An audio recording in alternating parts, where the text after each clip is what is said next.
মা কত আপন তা বোঝার মতো বুধশক্তি নেই ফাতেমার। তবে মাত্র 10 মাস বয়সী শিশু ফাতেমা কিনা মায়ের অমানবিক আচরণের শিকার। তবে এর কোনো প্রভাব পড়েনি, কান্নাকাটি নেই, দিব্যি খাচ্ছে, হাসছে ফাতেমা। খেলতে খেলতে ঘুমিয়ে পড়ছে ফাতেমা।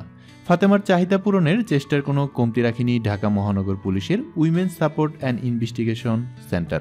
পুলিশ কর্মকর্তা বলেন, এখন পর্যন্ত জন্মদাত্রী মায়ের সন্ধান মেলেনি। ফলে আদালতের নির্দেশনায় অভিভাবকত্ব নতুন কোনো দম্পতি পেতে পারে। বাবা মায়ের অভাব থাকবে না গত 8 জুলাই বিমানবন্দরে ফেলে যাওয়া সেই শিশু ফাতেমার। ফাতেমার দায়িত্ব বর্তমান রাজধানী তেজগাঁও ভিকটিম সাপোর্ট সেন্টারে। সেখানে ডিসি, এডিসি, এসি, ইন্সপেক্টর সহ সবার সার্বিক সহযোগিতায় ও যত্নে ভালো আছে ফাতেমা। সোমবার দুপুরে সরজমিনে দেখা যায় ভবনের 2য় তলায় চারিদিকে লোহার গ্রিলে ঘেরা প্লেগ্রাউন্ড। সেখানে বেবি সাইকেল, কাঠের গুঁড়া, দোলনা সাজানো। সেখানে বেবি সাইকেলেই খেলছিল Fatema. Women support and investigation সেন্টারের উপকমিশনার ডিসি ফরিদা ইয়াসমিন জানান, বাবা মায়ের সন্তান না মেলায় এখন শিশুর নাম কাগজ কলমে ফাতেমা। বিমানবন্দর থেকে উদ্ধার হওয়ার সময় এই শিশুর নাম এন্ট্রি করা হয়েছিল ফাতেমা নামেই। ফাতেমা এখানে অনেক ভালো আছে, ওর জন্য ডাক্তার, নার্স রয়েছে, পরিচর্যা ও যত্নের জন্য আলাদা লোকও রয়েছে। গতকাল ওকে ভিটামিন এ টিকাও দেওয়া হয়েছে। প্রথম দিকে চুলকানি জাতীয় কিছু একটা সমস্যা হচ্ছিল, ডাক্তার দেখানোর পর সে সমস্যা আর নেই। পুলিশ সদস্যরা ওর এখন পরিচিত মুখ। ফাতেমা হাসে, খেলে, ঘুমায়। এমন একটা হাস্যোজ্জ্বল শিশুকে যে কেউ দেখলেই মায়া হবে। কিন্তু মায়ের চম্পট দেওয়ার পেছনে এখনও রহস্য রয়েই গেছে।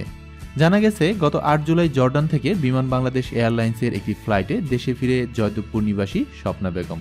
স্বপ্না জর্ডান গৃহকর্মী হিসেবে গিয়েছিলেন। একই বিমানে শিশুটি ও তার মা ফিরছিলেন। হযরত শাহজালাল আন্তর্জাতিক বিমানবন্দরে অবতরণের পর সব আনুষ্ঠানিকতা শেষে কাস্টম থেকে মালপত্র নিয়ে বের হতে বিমানবন্দরের ক্যানোপি পার্কিং এলাকায় স্বজনদের জন্য অপেক্ষা করছিলেন স্বপ্না। এ সময় বিমানে পরিচয় হওয়া শিশুটির মা তাকে অনুরোধ জানিয়ে বলেন, আপা, আমার শিশুটিকে একটু ধরেন, ভেতরে মালপত্র রয়েছে, আমি নিয়ে আসছি। আগে কথা হওয়ার সরল বিশ্বাসে শিশুটিকে কুলে তুলে নিলেও আর ফেরেনি অজ্ঞাত সেই মা। পরে স্বপ্না আর্ম পুলিশ ব্যাটালিয়ন সদস্যদের সহযোগিতায় শিশুটিকে বিমানবন্দর থানার হেফাজতে নেওয়া হয়। ওই দিন বিমানবন্দর থানায় একটি জিডি হয়।